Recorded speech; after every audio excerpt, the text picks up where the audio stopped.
And that's it. What? Hear any of what you say? Are you serious? Were you talking that entire time? Fuck it. We didn't hear a word of it, you idiot. Oh, he dropped again. Don't work with animals, kids, or Gianni.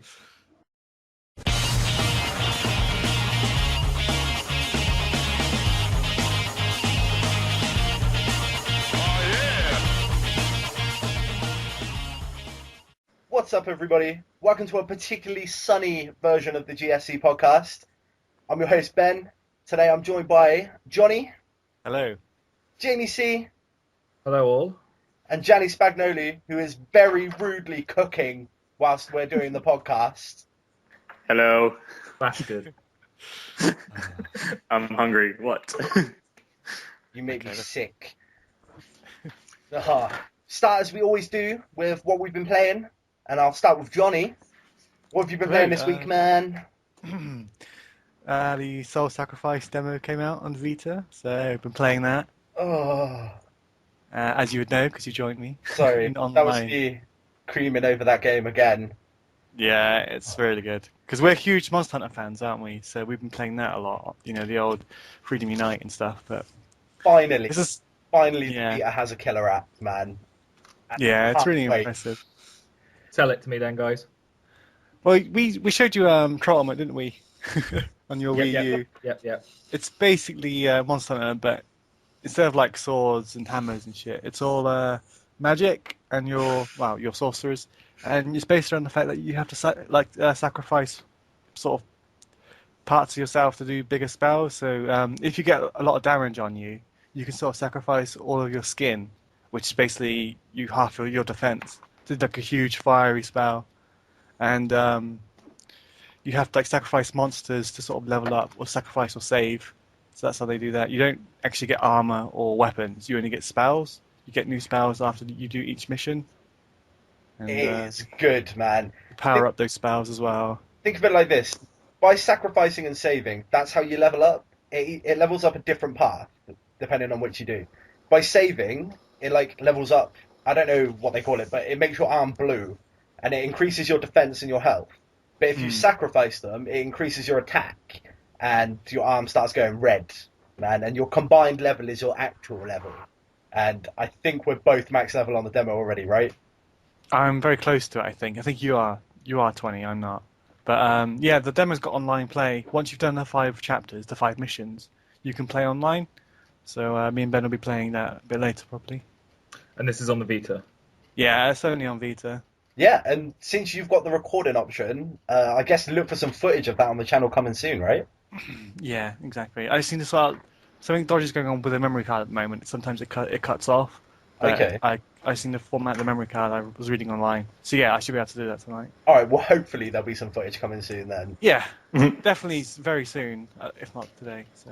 All right. I'll be interested in that. Yeah, sounds good. Sweet. Yeah, really good. Jamie C., what have you been playing this week, man?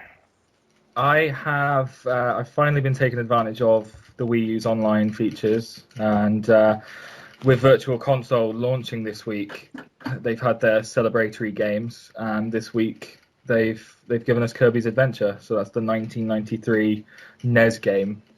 So yes, I've been taking it back a step and playing NES games this week. Kirby's Adventure. There are far worse ways to spend your day, man. The NES is a great console. This is it. I mean, NES, that's memories. And for a lot more money as well. Yeah, 1993. So that was that free? Playing games that are 20 years old. So it's 30 pence. 30 pence. Practically free then. 30 pence. That was a steal. I just want to go on record right now and say thank you to Nintendo, because I was worried that with this game being 30p, I was going to have to put some sort of £5 credit on my account. But no, they let me just pay 30p straight off of my card. That's decent. If they do that, and if they stay with that, then I will be buying a lot more than I should have from them. Cool. Sweet. I'll add to that then. Fucking make Monster Hunter cheaper. £50 for the download version ain't gonna cut it. I want that fast, like, loading time for having it on my hard drive. They're going to keep that though, aren't they? Knowing that nobody has stock at the moment as well. Yeah, Knowing that it's, the only way to get the game, you have to download Monster Hunter for the Wii U. You have to download it right now. It's the only way to get it. Yeah, I But suppose. but yeah, other than Kirby's Adventure, I was talking about the Arkham game last week. I finally got around to playing the Harley's Revenge add-on. Oh yeah, how is it, man? So, Because yeah, don't bother. no. really? It's a wasted hour and a half, I'll be honest. I think what would have been worse for me is if I hadn't gone straight from playing the main game into the add-on, it would have been harder to pick up and play. But that was it. I went from playing the game into the add-on, so everything felt a bit smoother. Otherwise, they just throw you in there. There's there's no point in being Robin. There's really nothing going on with it. It adds one nice area to the map, like a new Predator type area, but other than that, nothing. Is there any story to speak of? Because I haven't played it, and Arkham City wrapped up pretty nicely, man. Well, this is literally Batman going back in after a couple of days after the end of Arkham City, and he's there to rescue some police officers, but he ends up getting taken by Harley. So he's hostage, and then you play Robin going in to rescue him. But I felt cool. wasted. I mean, like I did say last week, I played this game on 3 different consoles. I love it. It's one of my favorite games of recent times, but the add-on just didn't cut it. And it kind of just felt forced and not worth putting in there. Nah, I think I'll give it a miss then. I won't bother with it. But no, if you can get Kirby's Adventure for 30p, don't bother with the add-on for Batman. You're sorted. Awesome. Gianni Spagnoli. Hello. Right. Well, first of all, it might be worth saying I'm in a bit of a war zone here. So if there's a bit of dodginess through the voice and it keeps cutting out, that's why. It's a delayed broadcast. Anyways, Because he's in the women's cubicles again. I have to keep muting it because they might get suspicious. Yeah, what have I been playing? I have been playing Sleeping Dogs. Fantastic game. The fighting is not as good as Batman, but that's not putting it down in the slightest. I mean, Batman's is probably the best you'll probably play. But my God, I mean, Johnny, you know it. You back me up on this. How good is Sleeping Dogs? Yeah, I really enjoyed it. It's basically the best GTA game I've played so far. Yeah, I mean, I'll raise you True Crime, man. The first Sorry? one. I said I'll raise you the first True Crime, man. Well, this is true crime, pretty much. Yeah, it's still not as good as the first True Crime, Streets of LA. Did you man. play Sleeping Dogs, Ben? Yeah, I have it. It was free on PSN. See, I played on PC, and those graphics were awesome. The city is so well made. I mean, that's the thing, Ben. I don't agree about it's as good as True Crime. I think it's come a long way since then. I mean, with True Crime, all I remember is you were able to get in and out of cars, and it was a better looking GTA, and that's about it. I beat up I a couldn't group. tell you anything else. I beat up a group of prostitutes and gimps to NERD's lap dance in the middle of a hot spring spa place in that game, and then I went and fought a dragon. It was amazing. And Christopher Walken. And Christopher Walken. There you go. It was a great game. I actually remember renting that from Blockbuster or someone, and I finished it within a few hours of getting home. It was ridiculously short.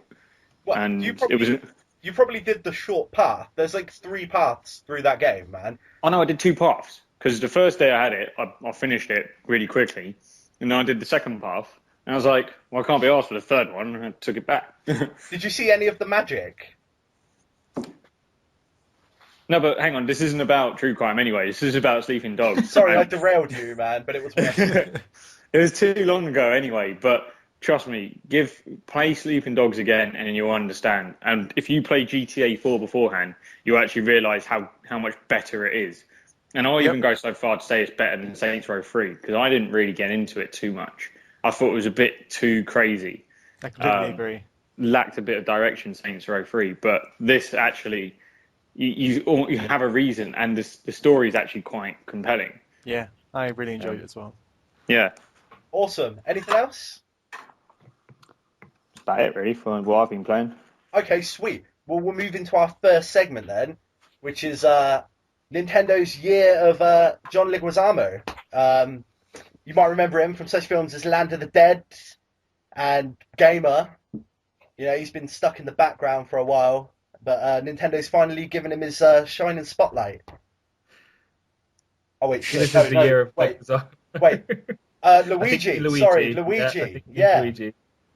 yeah. Look, what do we think? Luigi, does he deserve his own games and stuff?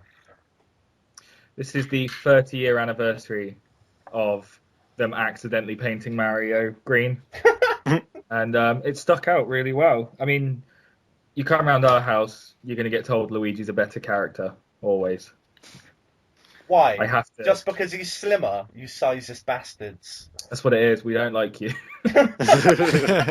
Anyone with a bigger waistband than 36, you can all screw off at my house. We don't like you. Right. Well, that was a great podcast. No, but I think you might be onto something about Luigi being. I mean, he is incredibly underrated, and yeah, no, I think I'm totally with you on there. Mario, you're like, oh yeah, it's Mario again. But when Luigi steps up to the plate, it's like, here we go. That was I terrible. think the reason I wanted to do a segment on Luigi is just that I just really wanted to get you guys and get an opinion on what you think about him, and if you think that maybe with Nintendo, is Mario going stale? Do we need to look at a new face? And I know it's only really a color change and stretching him out slightly, but is it enough to move Nintendo forward? I'd say yes. At this point, Mario is a cultural icon, right? He can't be replaced. Everybody, even people that don't play games, know Mario. But I think there is room for Luigi to take a bigger role. Like, I think the one thing that strikes me that Nintendo have actually been clever with Luigi. Sorry, I don't mean to butt in, but I mean, you would never have got away. There's no way the first Luigi Mansion would have sold as well as it did if it had Mario's face on it, or if it was called Mario's Mansion, for example, because people will be comparing it to older Marios and say, you know, why has he suddenly got a ghost-sucking Hoover? Like Mario Sunshine, they experimented with it, and to me, that was probably their weakest Mario. But I think with Luigi, they can explore a little bit more, and they can get away with a bit of experiments, you know? well, at first I would say it probably would have sold more if Mario was on the front. I'm not going to lie, like, just from brand recognition alone. But I think you're right, and I think that the reception of Mario Sunshine would have been a lot better if Luigi was in the starring role, because it would serve as a spin-off then, rather than a main entry in the series. Well, that's it. Yeah. Mario doesn't need gimmick, whereas Luigi can be that sort of fall guy and try out these new things, try these experiments and see how they work. Yeah, so Sunshine could have been, it could have had a better appeal if Luigi was the lead character. If it was called Luigi Sunshine. Sunshine. I want to see it. I might Photoshop it actually. I'm going to see what it looks like. Luigi Sunshine. But yeah. So Luigi's Mansion was, am I right? It was a launch title for the GameCube, wasn't it? Yeah, 2001, I believe, right? Yeah, 2001. Very short. I got it done in, I think, a day at one point. I sat through it and got it finished. But this year they've given us Luigi's Mansion 2 or Luigi's Mansion Dark Moon if you're over on the other side of the pond. Mm-hmm. And it's the game you wanted the original to be, but it's found a great home in the 3DS console. Well, again, I haven't actually played it properly, but I had little blitz on your 3DS, and the 3D really, really pops on it. Like, it was genuinely really impressive. I find every room works as its own, say, diorama. It's got that feel that you can just jump into each box, and it can come out at you, and so on. But there are great things that move you forward from the first game, where people were complaining that it was too short. That also that you're just backtracking without any real Metroid-style progression. You know, if you're going to be going back through the same rooms, you want to feel like you've earned your way back through and so on.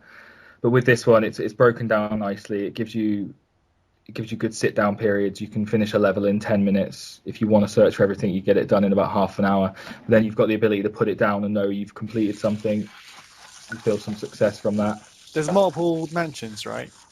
Yes. So in this one, you've got the 5 separate mansions, and they'll all have a theme. All I can hear is Gianni cooking. Sorry to derail us. Gianni! Damn, I thought I had it on mute. Shit, sorry. Carry on. Did you complete it, Jay? I haven't yet.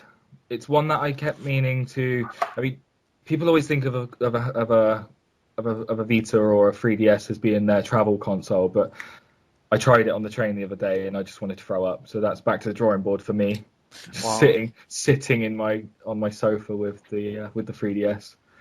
But no, did it's you one have I the need to get 3D done off this week. or on? I try both. I Okay. tend not to play with the 3D on all the time. Yeah, same here. I know what it does. I know what it looks like. So once I've got a feel for it in a game, I kind of just lose the appeal and turn it off. Yeah, that's Well, pretty much everyone's reaction. the only 3DS game I played recently was Tales of the Abyss, and that game was really good. But I only used the 3D for cutscenes. So when I was playing the game, it was in 2D. But whenever a cutscene started, I'd flick the 3D on and just enjoy it for that. I think that works Okay. quite well. I could see that working with a lot of games, really. Unless like the 3D was integral, like with Super Mario 3D Land. Yeah, but even then, they had like a little icon in the bottom saying 3D had to be enabled for this. Well, it didn't have to be, but like it would like shift It would say take perspective. advantage of the 3D, yeah. Yeah, so like a platform would be in front of another, which you could only really see if you had the 3D on. I thought that was really cool. The coolest thing they announced, though, with their Year of Luigi announcement, was the new Mario and Luigi RPG for the 3DS. Yes, Partners in Time was a phenomenal game on the DS, and this one moving forward on the 3DS, I'm excited. And touching back on earlier where we talk about the gimmick idea, this is just another one. You've got a magical pillow that when Luigi puts his head down to sleep on it, it opens up a portal, and that's how Princess Peach has been sucked into another world, like into his dreams, and that's how you can have like thousands of Marios in some sort of Naruto style on screen at once. That's really cool, man. I'm really looking forward to it, actually. I could care less about the new Super Mario Bros. Wii U DLC, though. It's a whole new game, so the map will remain the same, but every level is changed. You're then dealing with the differences between Mario and Luigi, where he can jump higher, but he can't slow down his run, so he'll skid and so on. So you're playing, even if you played the same game again, it would still be quite a nice idea to try it with Luigi because of how he controls differently. But with this, you are getting every level is brand new again. I'm still waiting for their real Mario games Well, to come out for the Wii. It might be worth a play, but I'm not excited. We'll see, man. I'll probably see it through you either way. Well, I'm going to be getting the download, and I'm going to be picking up Mario and Luigi Dream Team because there's just Mario and Luigi love all over this place. It's got to be here. It wouldn't be right if I didn't pick it up, to be honest. Sweet. Screw it. Moving straight on to topic of the week then. Jamie, do you want to take the lead for this one, seeing as you requested it? I did. This week we see the launch of Iron Man 3 in cinemas across the UK. I think they got a 2-week delay in America. So it got me thinking. It got me looking into some of the numbers and things we've had coming out of Marvel, specifically this universe tied to Disney. So starting from Iron Man, we're going up to Iron Man 3 now.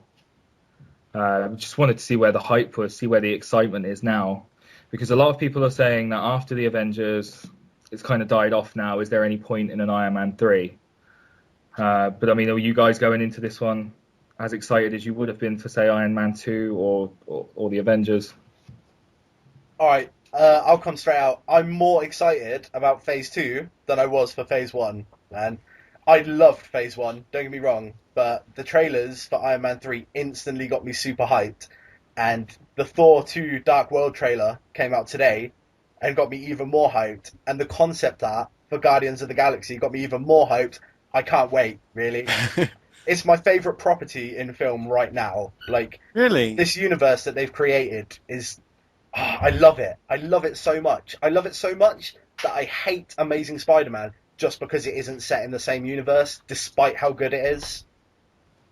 But that's it. All these characters that we've come to love that have built up to the Avengers, excuse me, and it is sad. It is sad that it can't work in the same way that the comic strips can, and that you've got these rights separated by different companies. I mean, 20th Century Fox have got all of the X-Men and right in thinking Daredevil. Daredevil, I think, is expiring soon, though, if they don't make a film. So that could go back to Marvel. Which would be nice to see it revert. It would be nice to see. I think he could work. I don't want to go into too much detail about Daredevil because I'm just going to start thinking about Ben Affleck and Yeah. and then that terrible Elektra film. No, that's it. His life starts with Argo. Everything else before didn't matter. This is Ben Affleck reborn. But yeah, so within what we've got here, we've got Iron Man that came out way back in May 2008. And I was being a bit geeky and I was making up this graph to look at the release schedule across Phase 1. You and your graphs, man. I love it. I know. I had a bit too much time on my hands this week. But running from May 2008, and then we had the Avengers in April 2012. But if you look at Phase 2, it's one film short of Phase 1, so we're getting 5 films this time around. And starting from now, April, and then we're running up until May 2015, which is when they've got the date down for Avengers 2. Oh, really? So we're getting 2 films this year, 2 films next year, and then Avengers 2 will hit us May 2015. So for those, though, that don't know, Phase 2 will consist of Iron Man 3. For The Dark World, as you said earlier, Ben, there is a trailer that's launched today. Perfect time for the Iron Man 3 hitting cinemas tomorrow. Captain America, The Winter Soldier, then Guardians of the Galaxy, and then we've got Avengers 2. What's Guardians of the Galaxy? Sorry, I'm not very good with the Marvel stuff. It's Avengers / Space Cops. Oh. Did you play Marvel vs. Capcom 2? Yeah. No, I played number 3 on the I think Vita. it might be Marvel vs. Capcom 3, actually. Do you know the character Rocket Raccoon? Yeah, kind of. Yeah. He's from Guardians of the Galaxy. Is he the central character? He's one of them. No. I mean, the leader of the group is called Star-Lord, and he's... I don't read the comics, so just forgive me here. He's an astronaut from Earth who's then gone off to a distant planet, somehow spliced with some sort of alien DNA. Like I said, I don't read the comics, so I've not got the full details. But he's the leader, and he's the one that I heard was rumored to be played by Batista from WWE. What? No, he's not. Batista's his right-hand man. Oh, right, okay. So I'm getting a bit mixed up there. But no. That is a thing.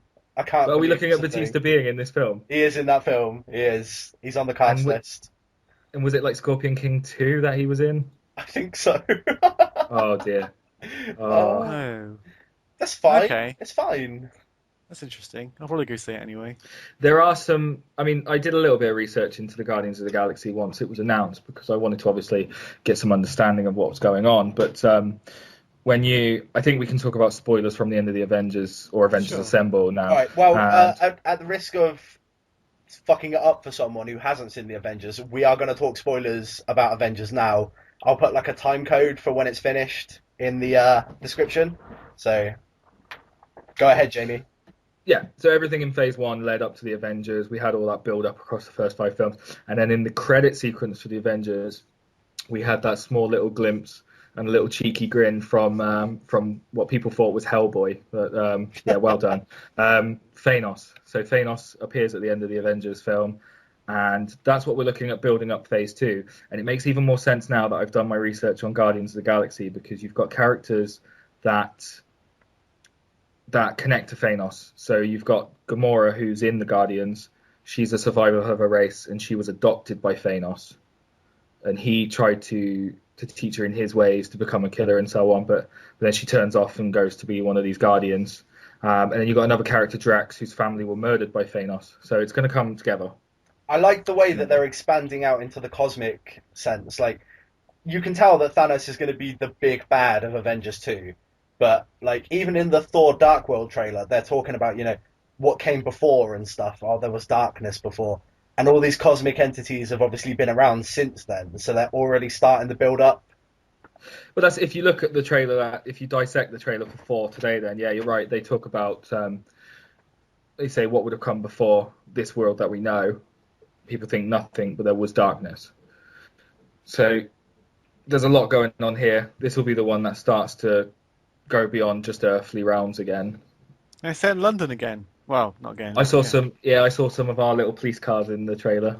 Yeah, just like the new Fast and Furious set in London. Wow. And this For the Dark World has Chris O'Dowd in it as well. Really? Yeah, he was on Twitter recently talking about filming his scenes for 4. Wow. Do we know who he's playing? I don't think he's got a big role. I get the idea that it's going to be some sort of date scene between him and Natalie Portman before Thor comes back. All right, here's some conjecture for you, right? Do we think Natalie Portman's going to survive Thor 2? Not from that trailer. Because there's been some stuff going on behind the scenes, right, where they dropped the director. She did not like that at all. Like, Really? she was really The upset director about from- the director changing, yeah. From Thor 1. Yeah, she was fuming about it. You had Kenneth Branagh directing the first one. Oh, what happened with that then? There was a... Oh, God. IMDb it, Jamie, you're good at that, right? There's a... Oh, yes. There was a female director lined up to direct Thor 2, and she was dropped recently, and Natalie Portman did not like it. What? How she's far angry. into production are we talking? I don't know. I shouldn't have brought it up, because I know nothing about it other than this, like, random fact that Natalie Portman didn't like it. So yeah, she didn't like it. There's a chance that she may die in this film, just to not be in any of the others. It kind of did look like it. Well, the director they've got on board is Alan Taylor. I can't see anything that would suggest anyone else. And he's directed episodes of Game of Thrones, Mad Men, Sopranos. A bit of a TV director, Yeah. to be honest. Well, Okay. Game of Thrones is incredibly well done, and I think the Game of Thrones style will kind of suit Thor's style, so that works. I'm sure it'll be fine. Put together nicely. What do we know about the Winter Soldier, then? We know nothing. But if I look at Phase 1 and you don't include the Avengers, Captain America was my favourite of the lot. Yeah, that's surprising. It wasn't my favourite.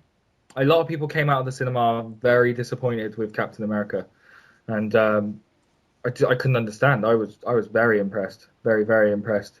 Of the the only film that did worse in the opening weekend from the Phase 1 would have been The Incredible Hulk, but that's understandable, to be honest. Yeah. But Iron Man 2 didn't do too great, did it? Because it wasn't a great movie.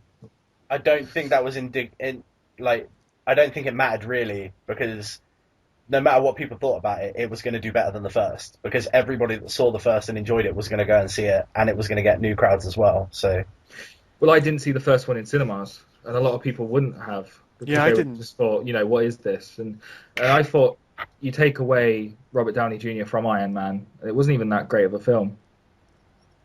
I yeah, didn't enjoy Iron Man it was that much. very heavy in the middle. Like, the beginning was really good, and the end was really good, but it kind of dragged in the center. True. Well, this is Downey's last Iron Man, he said, right? He doesn't want to do any more? Well, he hasn't confirmed, but he won't say yes or no until it, I guess. I guess just waiting for the Marvel 2 movie, right? Yeah. Sorry, the Avengers 2. Here's the way it works, though, isn't it? You go on record and say things like, "Oh, I might retire my character like that soon," and More then money. the paychecks do get bigger. And the paychecks get bigger as well. The paychecks, yes. But the thing is, how much extra can they bring to the party in the fourth instalment? The third one isn't even out yet. But I mean, he might be afraid it could just be getting stale, and then people are like he should have quit whilst he was ahead on 3. Yeah, Well, maybe. You got to think that for these scripts, for these films, they're drawing on probably 60 years worth of comic storylines. Like, there's plenty of content there for them to draw from to make new films with.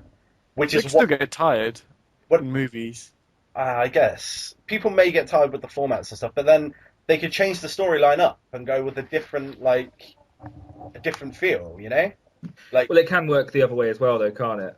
It can be, you say you draw from the inspiration of 60 years of comics. They've just added Iron Man as one of the latest members of the Guardians of the Galaxy in the comic strips, and it might be that they've got some influence from the films now. that's true. And it worked for Walking Dead. I mean, I'd love to talk about Walking Dead in detail another time, but just for this bit here, you think Daryl wasn't in the graphic novel.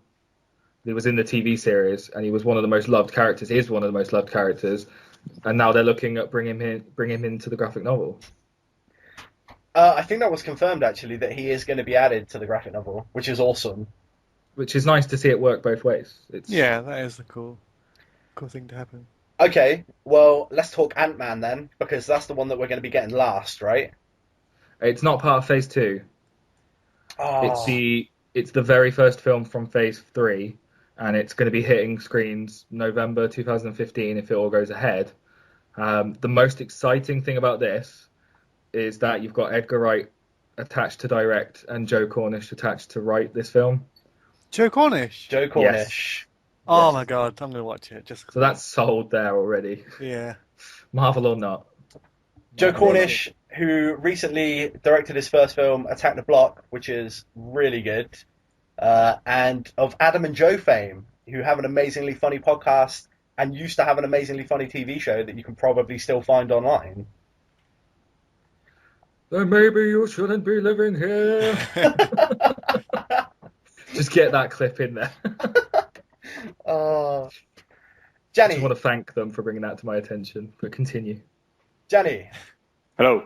what do you make of the Marvel films, man?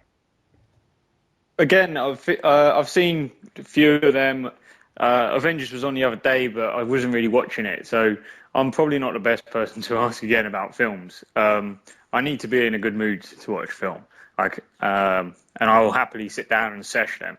But that's just it. But I think when I've been watching them, they come across as I quite enjoyed what I watched.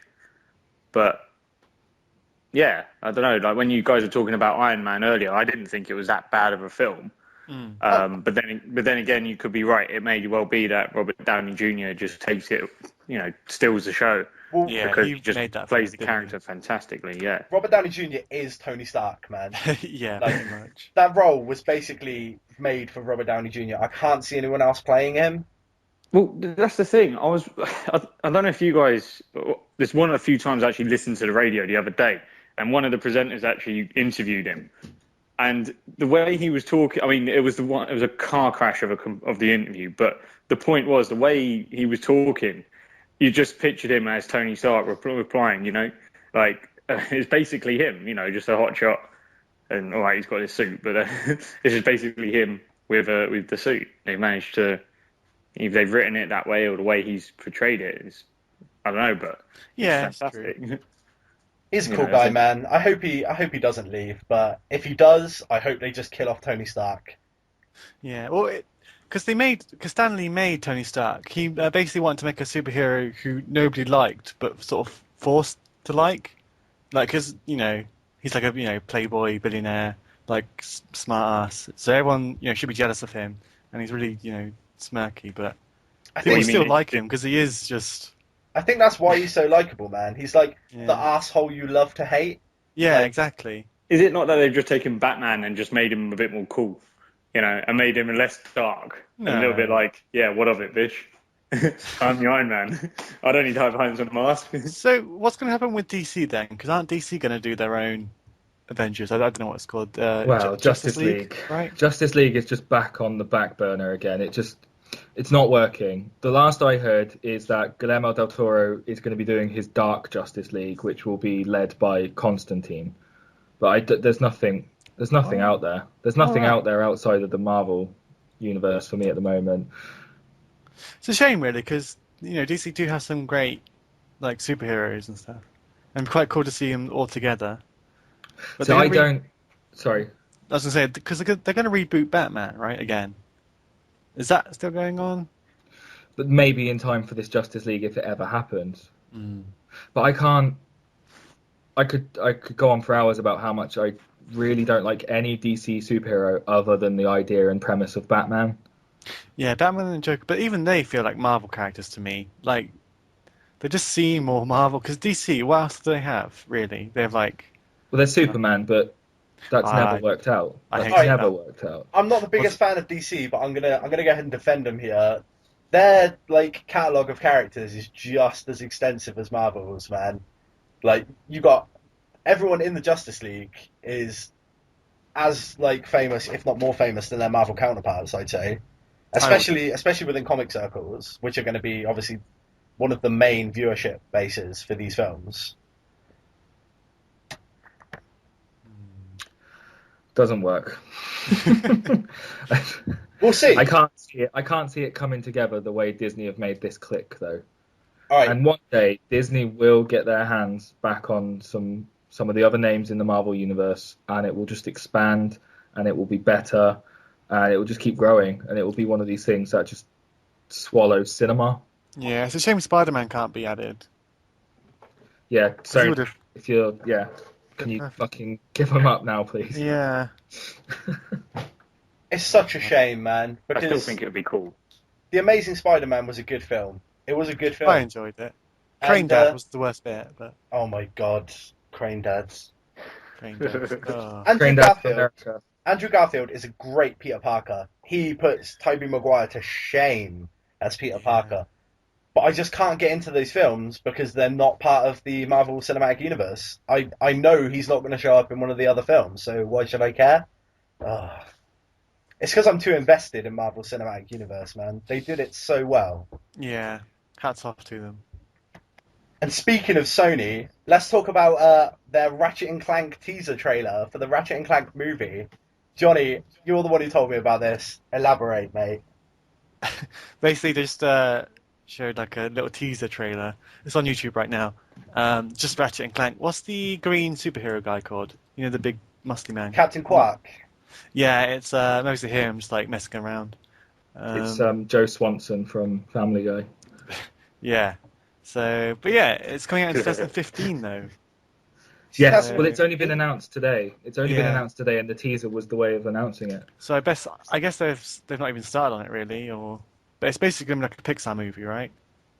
Is that what they're gonna go? Well, I think I can't really think of anything Sony have done with kids animation. I'm racking my brain now. You've got obviously Pixar and DreamWorks are the big two out there, and then you get these smaller pictures coming out that have ended up being well received. Things like Despicable Me. You've got the sequel to that this year, and it's going to be massive. But maybe they're realizing now there is room outside of Pixar and outside of DreamWorks for these other products to get in there. And it's not like Sony are not well known. They're going to be able to do this. Yeah, I just hope it does well because maybe the games will sell more because the games are great. Well, You know? I'll check the trailer out, but at the moment, the best thing to come from this is if you're on Twitter, you need to follow the fake CEO Kaz Hirai account. And it's basically a fake account that tweets things about Sony. And his tweet was, I hope the Ratchet and Clank film is set in an alternate universe where people still buy Ratchet and Clank games. Fucking awesome, man. So good. Yeah, So okay. good. Alright, Actually, speaking of Ratchet and Clank, sorry, just lastly, I'm actually surprised they've not thrown one of them games on the with the PSN, the games on demand, because it's a game that I've always wanted to play but never got round to buying. Do you remember when the PSN was down for a couple of days? Yes, You got it free then, didn't you? Because I think they gave us Quest for Booty. yeah, You I had have a free choice, copy. you or- I chose Quest for Booty. Yeah, me too. I got it. Thank you, Sony. Yeah, cheers, Tony. how was it? Didn't mind. Because I didn't actually play Quest for Booty, but I played the hell out of Future Tools of Destruction, which was awesome. Yeah, they're all good to me. I think they're all good. They're all just a lot of fun. The Yeah, new more one- of the same. The new one was like a Dota style game, right? Wait, no. It was no. it was like a tower defense game. Was it? I thought it was like a 4-player. Oh, that was before. Son, I don't That need- was All for One, the 4-player side-scrolling type one. Right. But the new one was like a tower defense game, and I'm not sure why they did that. Like, I don't know. That's not what you want to associate the Ratchet and Clank name with. exactly. That's spreading a bit too far too soon. Talking of Ratchet and Clank, actually, I'm quite excited for the Jack and Daxter trilogy coming to Vita in HD. They announced that a couple of days ago, or last week maybe. I've never played any of those games, man. And Did you say Vita? Yeah, it's coming out on the Vita. The Ratchet and Clank trilogy. Sorry, the Jack and Daxter trilogy. They're really good, Ben. I highly recommend you try them. I definitely want to check them out, man. All I hear is good things about that series, and it's just Yeah. something I never got around to playing. So The characters are really fun as well, man. They make me laugh a lot. also, it was it's Naughty Dog, right? Yeah, Yeah. Exactly. So my expectations are high, man. Hopefully they see what they live up to say. I'll be picking it up without a doubt. Hmm. So Jack and Daxter HD trilogy will launch in June, June, is that soon? very very soon. very Picking soon. Yeah, I'll be picking that up. Awesome. Oh, and they've got the Metal Gear Solid for the collection, right? PS3. Just announced that, so it's going to have all 5 games. Oh, amazing. All five. Is it going to be the original Metal Gear Solid 1 or the Twin Snakes version? I assume MGS1, but I don't know if it's going to be touched up or not. It doesn't need to be, man. That package would be fine, and if it has original MGS1 on it, even though I already own it, on the It PS1, is going to have MGS1.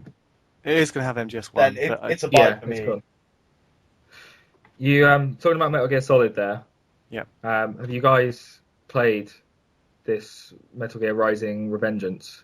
Not yet. I'm going to pick it up probably when it comes down in price. Ben? I still haven't got around to it. I really do Yeah. want to play it, but I'm holding out for the DLC with the wooden sword with Snake's soul inside it. Yeah. Like- I love Platinum games though. Gianni, have you played it at all? No, I haven't got around to it either. Okay. My job then in the next couple of weeks is to try and pick that one up. So Yes. we've got something on that to talk about because I really need to know what it's about because I think we can all safely say we're massive Metal Gear fans Yeah. from the mainstay series, like the proper games. But this one goes off to one angle, and I was a bit worried about it. But no, I'm definitely intrigued, and I know we're a few months behind by not having played it yet, but we definitely have to. Yeah, well, Platinum games are like my favourite for any sort of action game because Bayonetta I absolutely loved. Let's not I think let's not leave Vanquish out of the conversation because Vanquish see, is and amazing Vanquish too. is great. Bayonetta 2 is coming for Wii U. That's kind of soonish, right, Jay? I haven't seen the date on it, but I know that they're working hard and they are keeping that one definitely an exclusive to the Wii U. Thank you very much, Rayman, you bastards. Yeah, but did you hear about the Rayman? They're going to add. There's like an extra 30 levels because of the delay. They said Yeah, extra so 30 we levels. all So win. we all win. Well, 'Cause that'll be free on the Wii U, but you know it will come to the other consoles as DLC eventually. Yeah, which I hope because Wii U's have the Wii U owners have been waiting patiently. Well, they had no choice, but to give them like a little bit of a bonus, like here's these extra levels for free. We're not going to charge you extra for these. Thank you for waiting for a couple of months. That's quite good. No, it's good.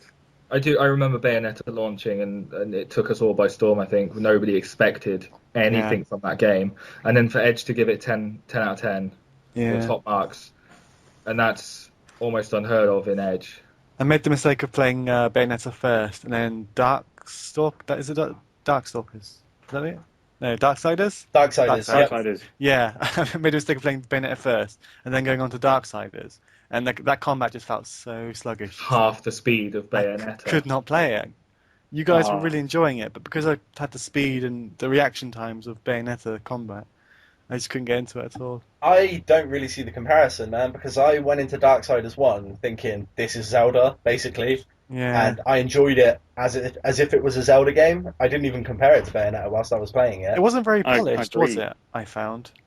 It was their first attempt, though, wasn't it? I mean, it was. I really, really enjoyed it. It was something that I just had to keep on playing, and I think I had it on the hardest difficulty, and I still stuck with it, even though I may have been struggling at parts. Most of the time, I've either just quit or reduced it down. But there was one game I just really wanted to master, and it was actually. I think, you're right. If you compare it with Bayonetta, then the battle will come across as quite slow. Oh yeah, I'm not saying that it's a bad battle system, but for me, because I play something so fast and so quick, I wanted to sort of carry on. I wanted to still have that sense of the speed in combat to go something that didn't have that. Just for me, I couldn't. From everything I hear, Metal Gear Rising: Revengeance is that game. That's the game that you've been waiting for to tide you over, man. Yeah, I'll pick it up. Talking of Darksiders, didn't they just get picked up by a company? Yes, Nordic Games have just picked up the rights on Darksiders. If, like me, you're going, who the hell are Nordic Games? There's an article over on Polygon.com, and they're letting you know a bit about Nordic because I think everybody's going to want to know now who they are. Can you run some stuff off that they've made? Because I don't know. They do ring a bell. I'm just trying to think what I've played of theirs, but I can't think. Painkiller. Painkiller. Spellforce. Wait. Yeah, Painkiller Overdose. Painkiller was a cracking game, man. I remember playing that. That was a really fun, old school, just run and gun, blast them up first person shooter game with some pretty cool physics in it, man. That was an enjoyable game. Actually, Broken Sword as well. That's it. There you go. Oh, that would have bugged me for ages. Yeah, Blade Broken So they're one of Sword. those that's obviously stayed off the radar of the main names out there, but they've obviously been quietly making a few things that we secretly care about. I mean, Broken Sword's a massive part of PC gaming. Apparently, they handled the PC version of Alan Wake as well, which I heard good things about. I will pick up that. I really enjoyed Alan Wake, but yeah, carry on. Sorry. But no, this is good. This discussion just helps me identify a company that otherwise I'd have been going, who? What? Yeah. Well, do we know if they've just picked up the IP or whether they've taken any of the staff who worked at Vigil on board? I think it's just the IP, to be honest. See, That's a bit of a shame. They'll probably end up. I mean, they probably will try and pick up some of the staff if they're available. I mean, there's no reason why not to. Apart from the fact that Darksiders 2 was complete and utter shit, but I mean, at least they can get people who are familiar with the IP. But it's whether or not the team have been taken over by someone else or not. But I suppose we'll just have to see what happens. You know, what they come up with. So you didn't enjoy Darksiders 2 as much? For those that haven't played it though. All I'll say is if you play the first one and then like you'll pick up some faults and you'll be like, this game is great, you know, it was a fantastic game, and then you hope the second one improves on it, and all it felt like was a reskin and incredibly padded out. It was so disappointing in that sense. That was my problem with the game. My problem with the game was that you had a 10-hour game, but then they kept saying, do this 3 times, now do this 3 times, now do this 3 times. And I'm sorry if this is a spoiler, so close your ears now if you don't want to know, but that's that one bit where you've got the gun and you're going around the city and you've got all those angels coming at you, and it's just so tediously boring, and it just goes on, and you can't do anything until you've done that bit. And I think that was a good half an hour of just pushing one button for the whole thing and jumping every now and again. It was, I hated that bit with a passion. Yeah, I think the best thing I can say for Darksiders 2, because it is a letdown compared to number 1, the best thing I can say for it is it's really cheap out there now, so it is worth a go for about the £10 they're selling it for in shops. So it's worth a go for that, but if you bought it when it launched for £40, then to you, I feel sorry, because that's not on. Well, I felt a bit shortchanged with 20 quid. That's how strongly I felt about it. But maybe we are being a bit harsh. And the first one did set the bar a bit high. But I don't know. I preferred not death. I preferred war to death. You know, I felt he looked better. There was just something about him altogether as a character. And death just seemed a bit, I don't know. There was something. No, I'm going to jump in and agree there. Missing about him. I don't know if that's just me, but yeah. No, I'll agree, man. War, I don't know. There's something about him just being a stoic, like very quiet but getting things done protagonist, man. And Death he just wanted to smart talk the entire time. Like, I guess they thought that may have made him cooler, and a lot of reviewers did say, you know, Death's a much better character, but he never gelled for me the way War did. You know when Yancy reviewed the first Darksiders? Yeah. And he was going on about the character. He goes, well, which one was it going to be? It was always going to be War. Because, you know, when you control Death, what are you going to do? It's going to be a pretty shit game. You just go around touching everyone and they die instantly. Yeah. But yeah, no, I mean, going back more seriously, I think the design of War was just awesome. He looked cool. He didn't have to say much, but you sort of sympathise with him a bit as well with the way the story all pans out. Whereas Death, I didn't really care too much about it, to be honest. Well, War's story was really like one of redemption, right? He was framed for starting the apocalypse, and you were there to clear your name. Whereas Death's story is pretty much revenge, right? He also wants to clear War's name, but also like get revenge for whoever set him up or whatever. and it wasn't quite as good. Is it bad I don't actually even know the storyline of Darksiders 2 despite playing it? I was so bored at the end of just doing the same things. Even the maps are basically the same. There were some really good bits in it. I don't want to sound like a massive downer on this as well, but there were some really cool bits. Like when you go into the glade and then you have this massive battle. That was quite cool. And the bosses are, when you beat them, it's almost an accomplishment, but it really fell short of the mark from what I was expecting, and that was a disappointment for me. I think that was felt across the board, man. How long have we been running? Do you guys have any other business you wanted to go through?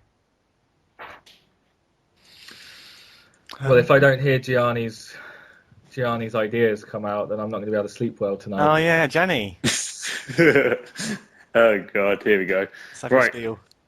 Okay, I was thinking about this thing. I was thinking, remember when you were kids, you buy a game, your friend buy a game, and then you're like, right, I'm going to come around your house and we're going to play. And mine's got 2 player, yours got 2 player, so I'll bring my controller, right? Yeah. And you sort of made a thing out of it. And then if more mates sort of come along, you probably make a weekend of it. So you have like a sleepover or something. Everyone comes around, get some snacks in and shit. Well, how about this? You have this thing called the internet, and you play each other online, right? And it's amazing. You don't even have to leave your house, and you do everything you normally do as a kid without the social interaction. And then what you'll find is you can't be bothered to play your mates, so you decide to play a stranger online, which is all fine, but when you're having banter with them, it's a little bit different, It's a bit different from saying, you suck at FIFA, I beat you 13-0 the other day, to, yeah, your mum's in my room. Yeah. But the best thing about online multiplayer as well, you can charge for it. People will happily pay £40 a year to sit at home playing the games that they could play with their mates, but they will play it at home and they can't even bother to leave the house, and people do it. What do you think, guys? Do you think this could take off? I am sensing deep-seated hatred and a lot of sarcasm in what I just heard. There may be deeper issues involved. You may want to seek counselling. I'm just saying. Hey, you wanted an idea? There's an idea. Cool. No, right. It is true. I am knackered, and this is clearly going nowhere. Any other business people? No, I don't think so, Jamie. I think we've covered everything I needed to get out there today. Yeah. Sweet, I Gianni? think so. Yeah, I got no ideas. I was ad-libbing that one. Yeah, we could tell. Anyway. Yeah, it might be worth just cutting it all together, you know what I mean? Last week you invented online multiplayer, and this week you're dissing it. You don't like your own work. You're not proud of it. I invented co-op last week. This week, multiplayer. Mad guy. Okay. Next week, DRM. Woo! For fuck's sake. Okay, well, if that's everything, thanks for joining me, guys. Thanks, Ben. Yeah, cheers. Thank you. Thank you. And we'll see everyone next week. Yes, definitely. Mm-hmm. All right, Next week you're allowed to bring your own packed lunches as well. Yay! That one's for you, Gianni, when you're cooking. Yeah, sorry. All right, Cool. awesome. Hopefully we'll have some more stuff on the YouTube channel as well by next week. God damn it. Yeah. Am I ever going to be able to finish this podcast? No, you're not allowed to. Okay, go. Go. Just go. End Stop. it. End it. It's done. Bye! Bye.